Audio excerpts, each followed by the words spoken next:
All right, cool. Well, let's finish up what we started, I don't know, a couple meetings ago or maybe last week with some of the coaching things I've done. This one is based on the things that really hinder your performance. What are internal and external reasons why you don't maximize what you're able to do? There's always something holding you back. So let's talk about that. And let me share the next part of that PowerPoint. All right. Cool. Can you guys see that okay? Yes. Okay, cool. Right. So we talked about external barriers to high performance. Let's talk about the internal ones. And these are the ones that, you know, can really, because they're internal, these are things that you definitely can fix if you're guided properly through it. Sometimes it's hard to do it on your own. This is where you really need some help. Okay. So let's go through this. So the first one is overcoming bad habits, right? We all kind of suffer from sometimes those bad habits and the way that we think. A lot of times these habits paralyze us and keep us from taking action. And it could be anything, any habit that you fall into, like just quitting at the end of the day when you feel like I just need to relax or I deserve time off. It's that I deserve mentality. It's like, man, yeah, you deserve everything you're getting. You deserve to be broke, right? That's what, that's what you don't want to tell yourself when in fact those actions keep you broke, right?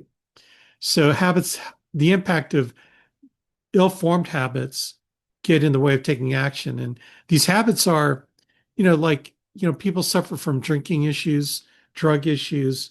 The other addiction is addiction to being broke, addiction to being a loser, addiction to losing mindset, right? So what do you do? What do you have to do to kind of deal with this?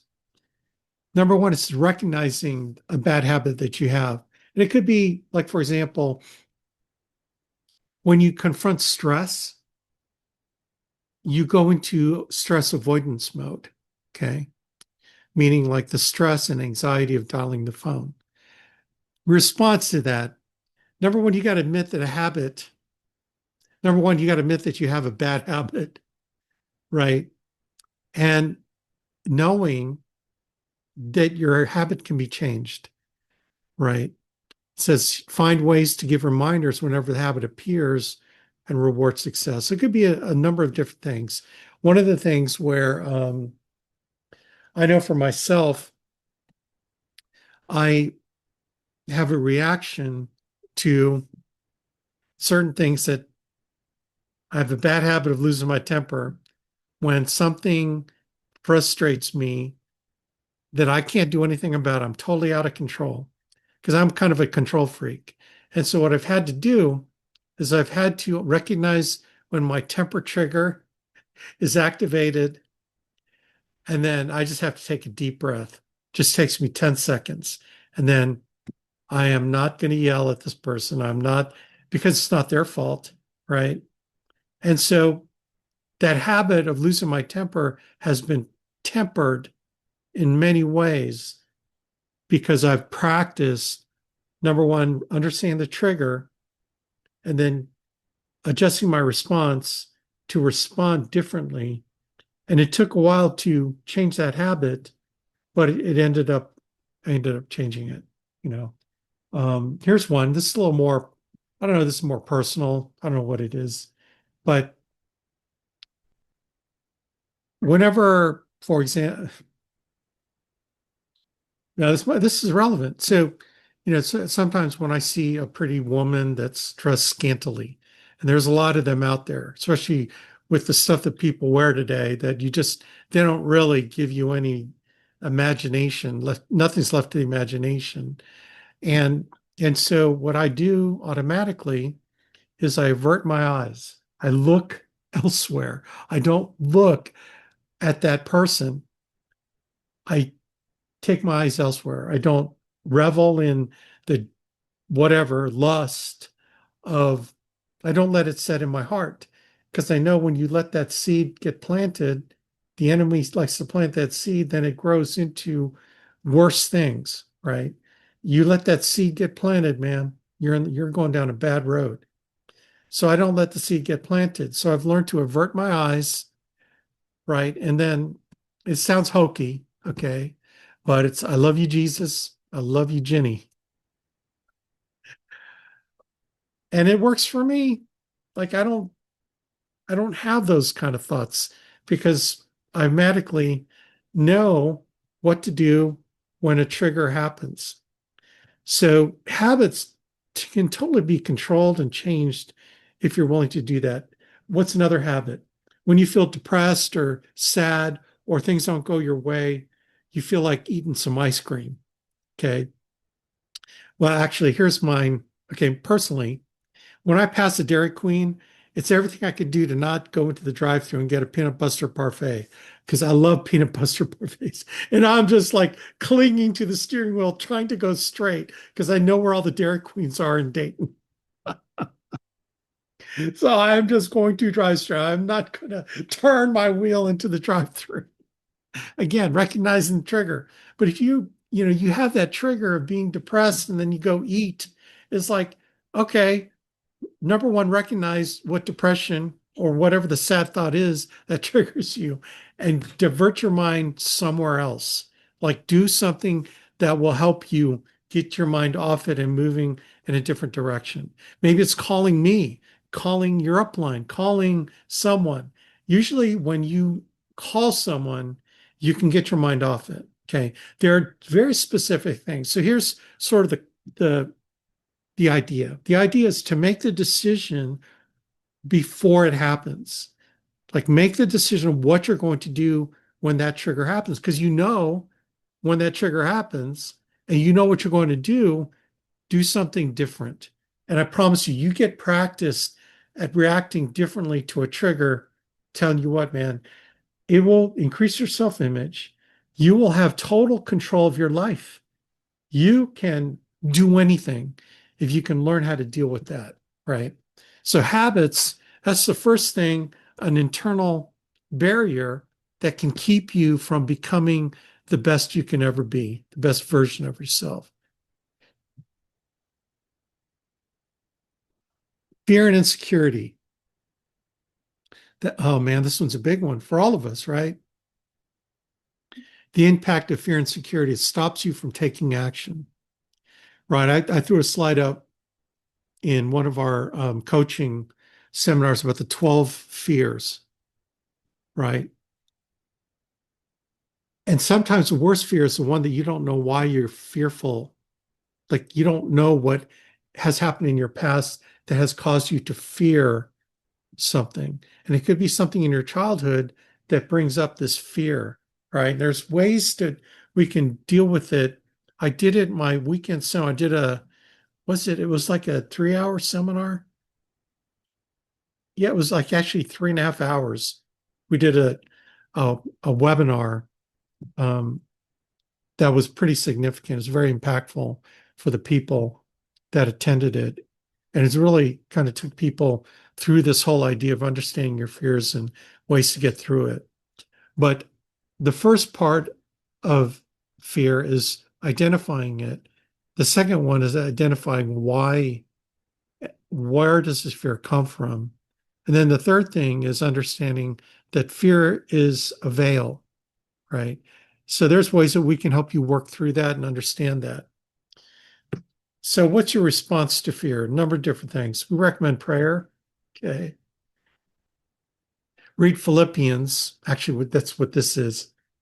4:6-7. Do not be anxious about anything, but in every situation, by prayer and petition, with thanksgiving, present your requests to God.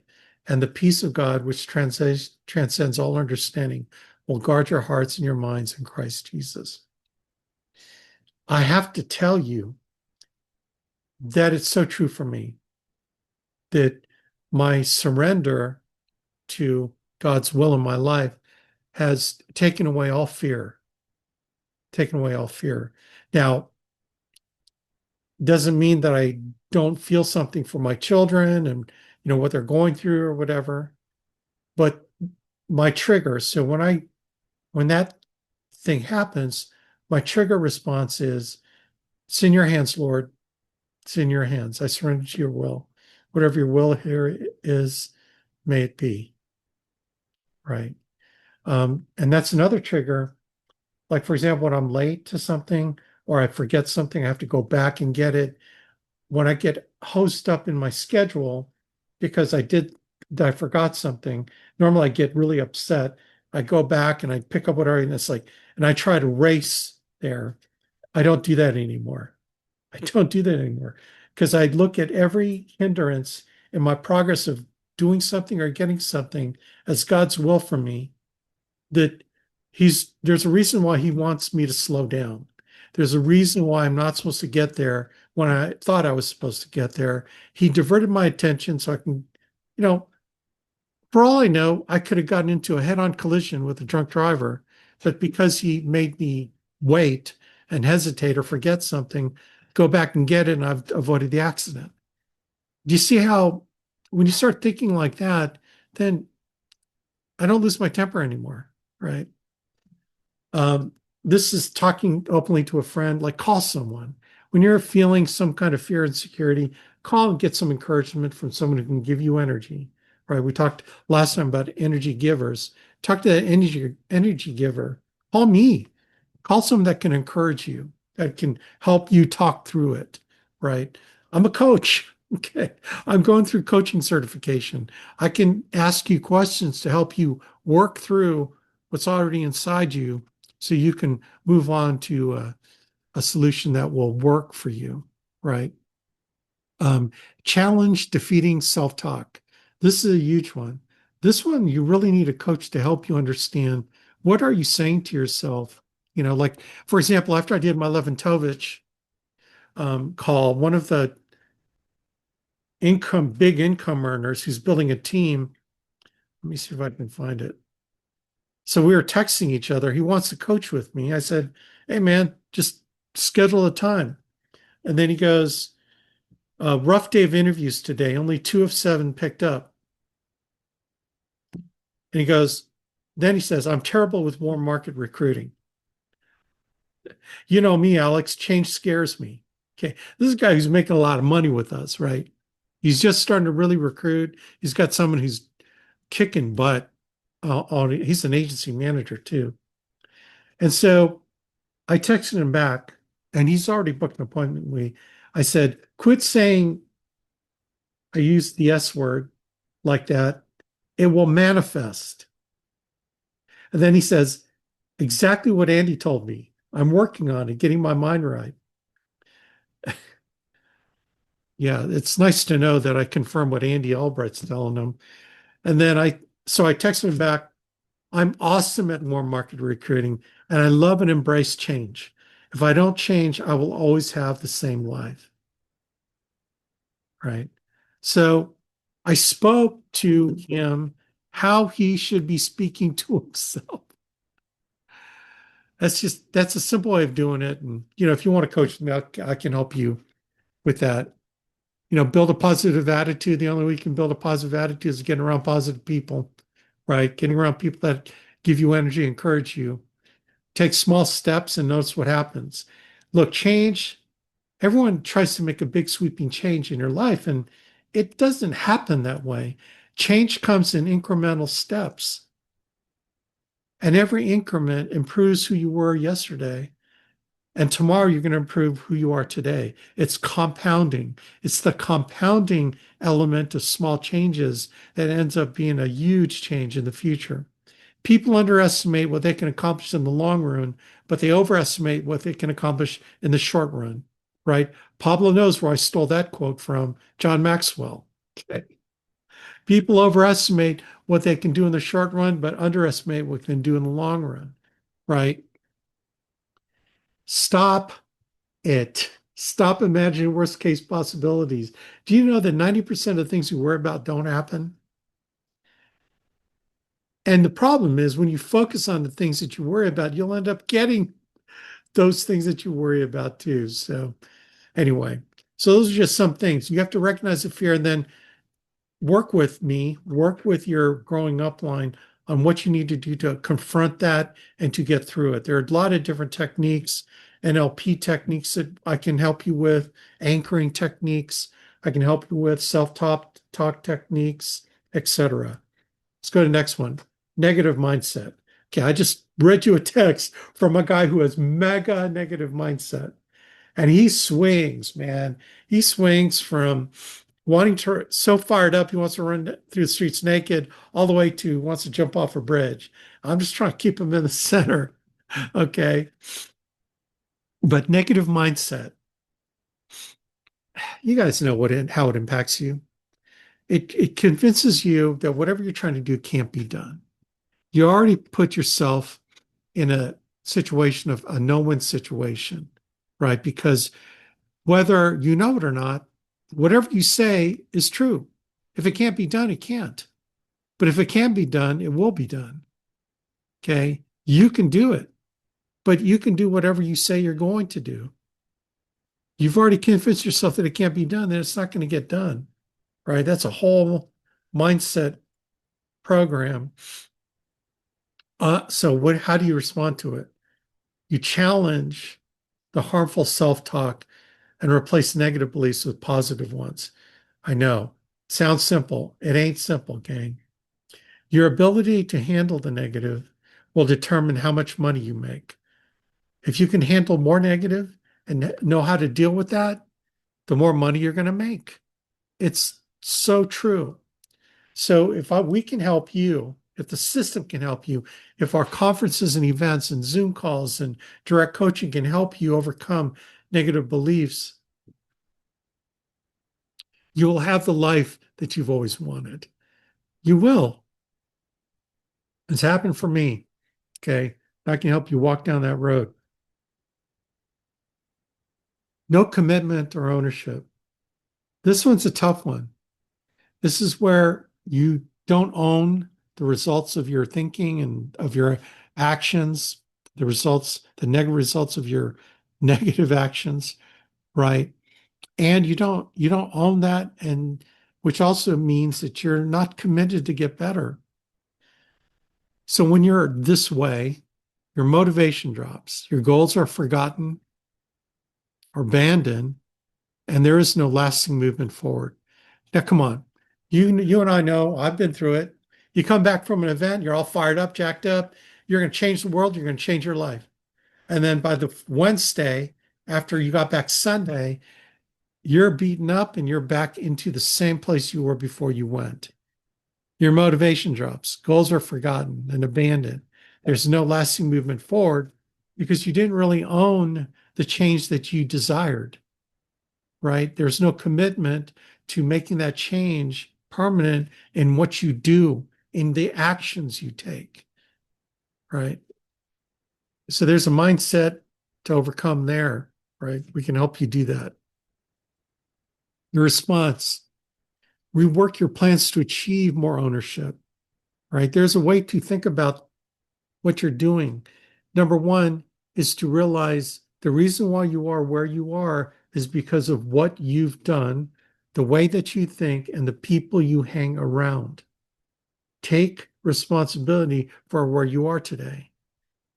It's not about what happens to you, it's about what you do when stuff happens to you.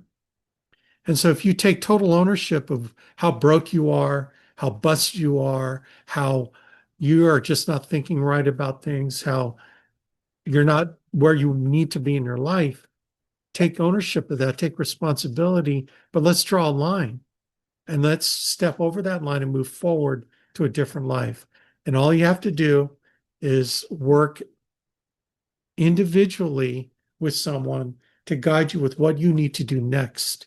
It's the what you need to do next mode, not what do I need to do, 5 moves from now or 5 months from now. It's what I need to do today to change where I'm going tomorrow, right? And then the next day comes, what do I need to do today to change where I'm going tomorrow? Again, it's every step, every day leads to improvement if number one, you take ownership of it, number two, you take action and control of what you're going to do every day from this point on, right? Be accountable. Commit to some kind of accountability to someone who you need to report to. A lot of times it's not so important as to um, the report that you're sending in. It's the fact that you're accountable to sending that report in. Okay. It's amazing what people will do when they know they got to report to me what their dials count is. They'll start making dials because they don't want to report zero to me, right? It's just funny how that works. But see, that's the mark of someone who is taking responsibility for their actions and has signed up for accountability, right? That this one's an easy, my opinion is one of the easier ones to help you overcome. Resistance to change. I just talked about it. It's interesting how this guy, resistance to change, the impact, cooperation drops with everyone that's trying to help you. Your cooperation with everyone that's trying to help you drops. And because your commitment is superficial, it's a superficial agreement, superficial relationship to you. You know, your upline who's trying to help you, you don't treat it as someone who can really, really help you. You just treat it as someone who's in your ear squawking at you, like your mom telling you to pick up your underwear off your bedroom floor, right? You sort of hear it, but you don't care about doing it. That's a symptom of resistance to change. How do you respond? Man, you got to look for those gremlins, those little things that keep you from growth and change. And what they typically are, and it usually comes that fear, it usually comes from fear and the fear of not being enough. I've had it, you've had it, the fear of not being worthy, not deserving it. There's another fear, the fear of not being enough. I am not enough to be able to handle what I need to handle, right? You've already defeated yourself. It's those fears are the ones that will keep you resistance to change. You hear it all the time. I just hate change. Who loves change? See, because change means getting out of your comfort zone. So, how many people love getting out of their comfort zone? How many of y'all want to drop 50 pounds in 6 months? But how many people will do it? Okay. Review the value of change. In other words, what will this change mean for me for my future? Why do I want to change? Why do I want to get out of my comfort zone? Because I want a different life. The only way to get a different life is getting out of my comfort zone. Be embracing change because change and getting out your comfort zone is the only way to get there, man. And then make a new commitment to growth. It's the commitment to growth that will get you through the learning curve and through the comfort curve, right? Impatience. It's sort of a double-edged sword, you know, impatience. So the process is rushed, making failure, disappointment, and loss of interest more likely. So this is the type of impatience where you want to change now, but it's just taking too much time for you. It's kind of the impatience, for example, for my recovery from my hip. I'm just frustrated that I wanted to go faster. There was a point, actually a few weeks ago, I actually went through coaching. So part of my coaching certification class, we do practice coaching with two other people, two of my buddies. They've become very close to me. These guys we're practicing coaching on each other. And so, I brought up the frustration level I was having, right, with my hip. And it was just, I was getting angry. I was losing my temper. I was screaming. I was outside screaming because my hip wasn't working the way I wanted to work. I was limping around. It hurt. I was frustrated and angry. Like some of you have seen me like that. Okay, I'm not a good person to be around, right? And so I talked through it with my, so what we do is one guy is the coachee, one guy's the coach, and then the other guy's the observer that writes down stuff. So we rotate, so we get practice doing all this. And so I have to come up with something to be coached on, and this is one I want to get coached on. And I came to the realization, okay, this is why the coach needs to be coached. In other words, it's kind of like physician heal thyself. You can't coach yourself out of a situation. It's hard to coach yourself. But I tell you what, when this guy gave me clarity, here's the clarity that I realized that he gave me. And it was just by asking me questions. The answers are already inside me. That's the beauty of coaching, right? Is that the coach's job is to pull it out of you by asking you very deep and powerful questions for you to realize what you're doing. And here's what the realization was: I was being selfish. I was just thinking about me.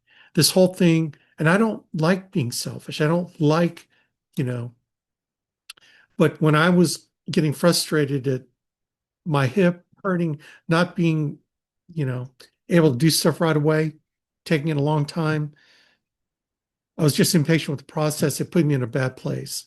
And then he made me realize through asking me questions, I was being selfish. Every time I was hurt, everything, I was like, I was thinking of me, right? And so, trigger, right? So I realized, the coach knows about triggers. Every time I got triggered, that a frustration because my hip hurt and wasn't doing what I wanted, or I like stumble somewhere. I can't let Ginny hear that because she gets mad at me when I do stuff. Anyway, so when I come on that trigger, this is my prayer. So I go into prayer mode. It's like, Lord, I offer this suffering for all the people that can't pray for themselves and has no one to pray for them. That was simple. In other words, I'm putting my focus not on me, but on the people who need my prayers, who need to offer my suffering for their benefit. And there are people out there who no one's praying for them. They're suffering like crazy.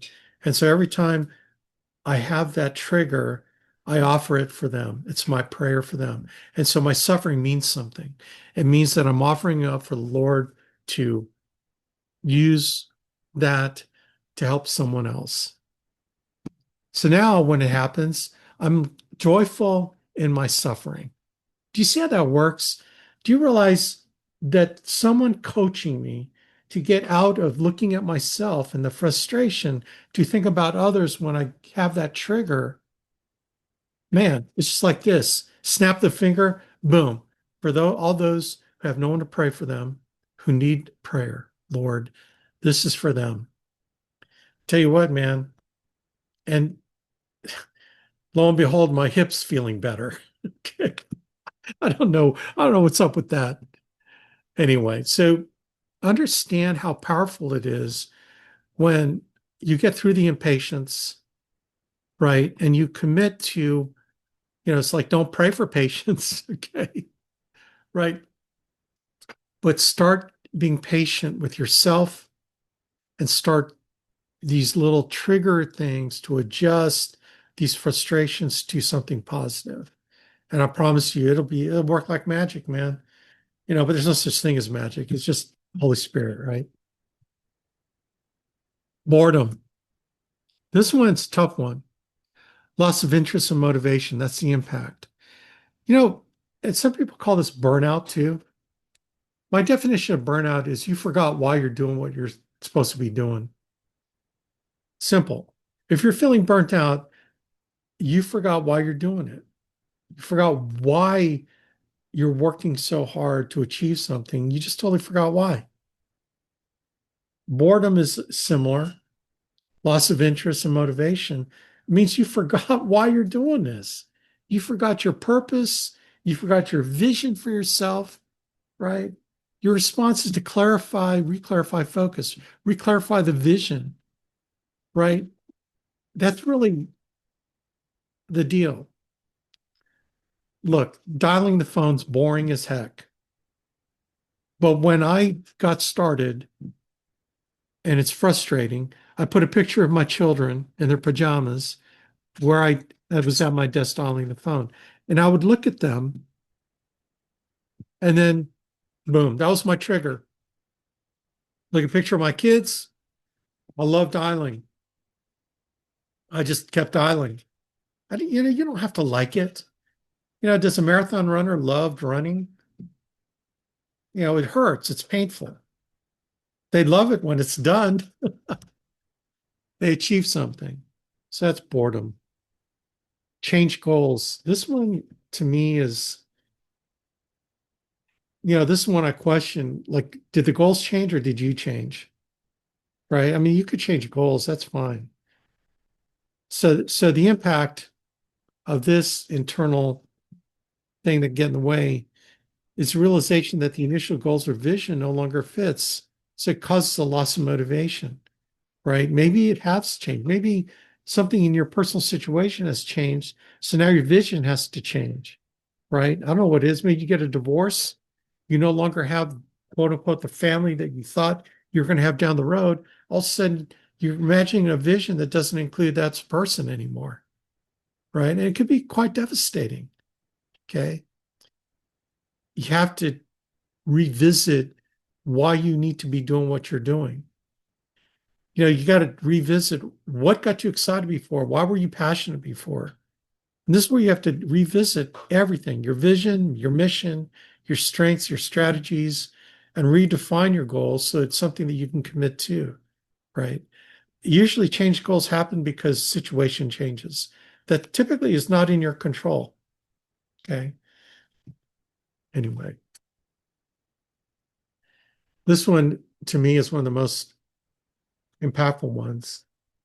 And so just, for those of you that believe, you know, in God, believe in, the supreme being, the supreme person that made us.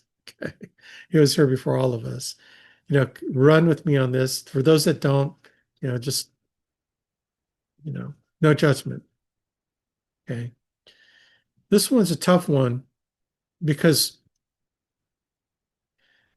you forgot that God is always number one and you're putting everything else above him. Okay. This is really a bad situation because you're going to limit yourself. Your visions and your goals are limited without divine guidance and power.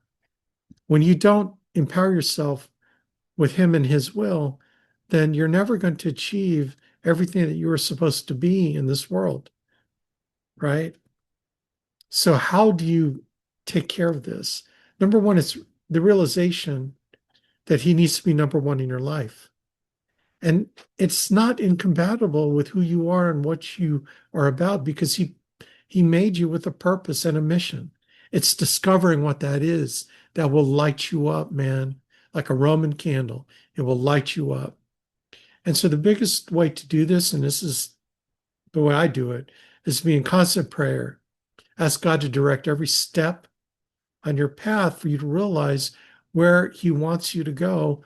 Because when you start becoming that person he wants you to be, then everything is going to be laid out before you. And it's just a matter of going through it, right? Trusting him to lead, seek to align coaching goals with scripture, seek Christian accountability. That's really kind of my certification is in Christian coaching. And I can coach anything, right? Business coaching doesn't have to include spiritual at all. But I will be empowered to do the spiritual side as well. But this is an important one, probably one of the most important ones, if you believe the way that, that we believe. All right.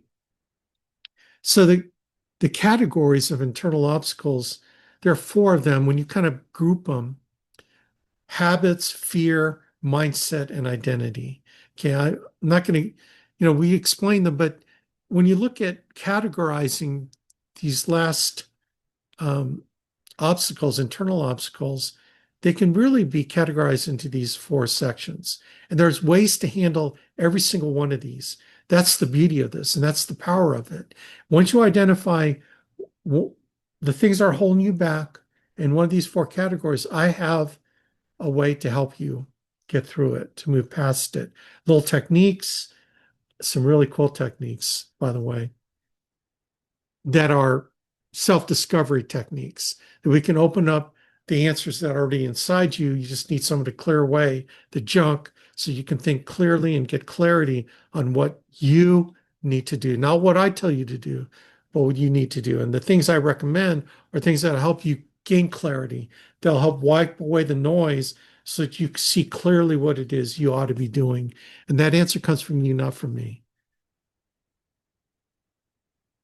So part of this process of getting past these barriers are asking questions.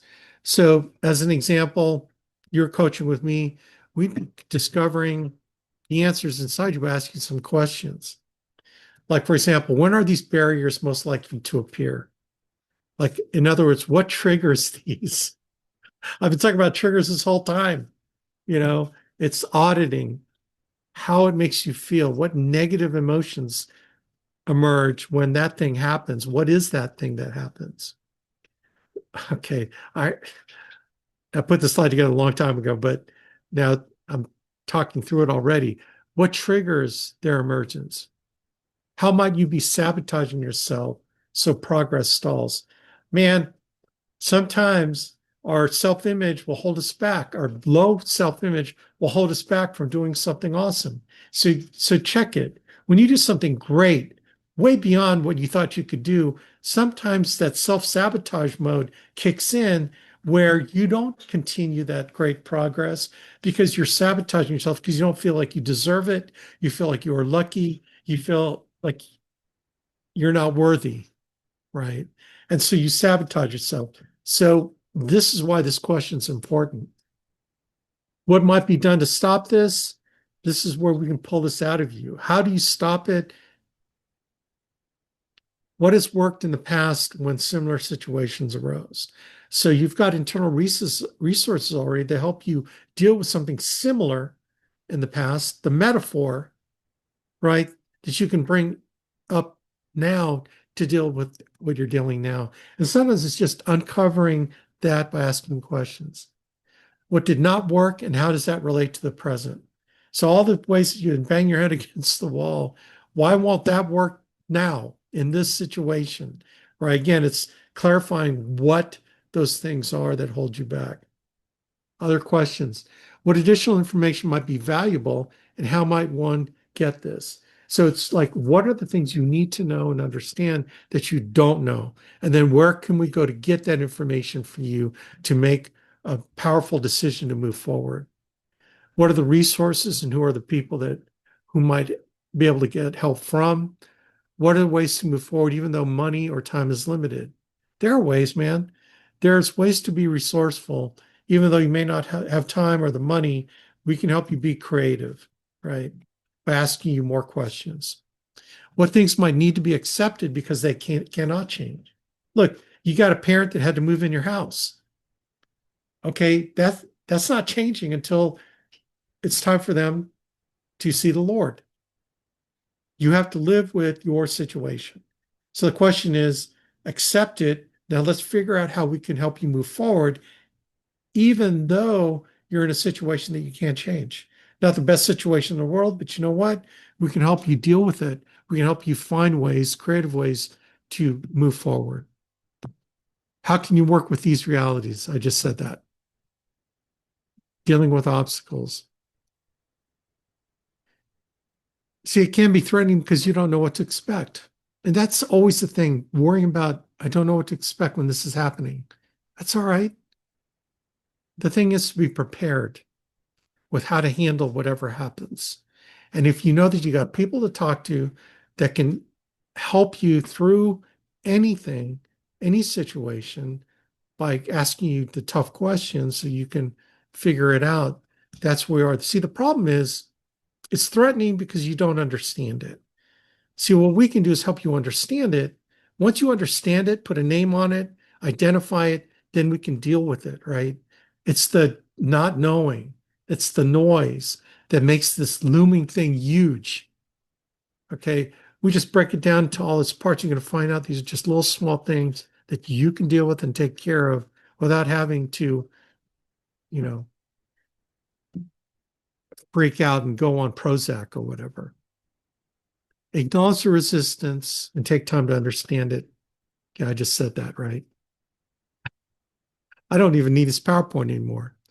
Focus on the future. Get away from the past. The past doesn't matter.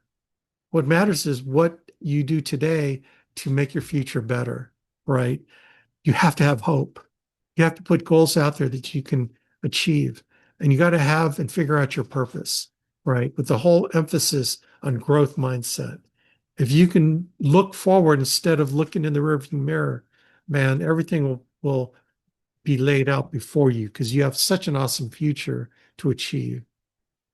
There are small, doable, less certain steps that can be taken, right? It's just getting the clarity to know what those are to move you forward. Look, all we're looking to do is just get 1% better every day.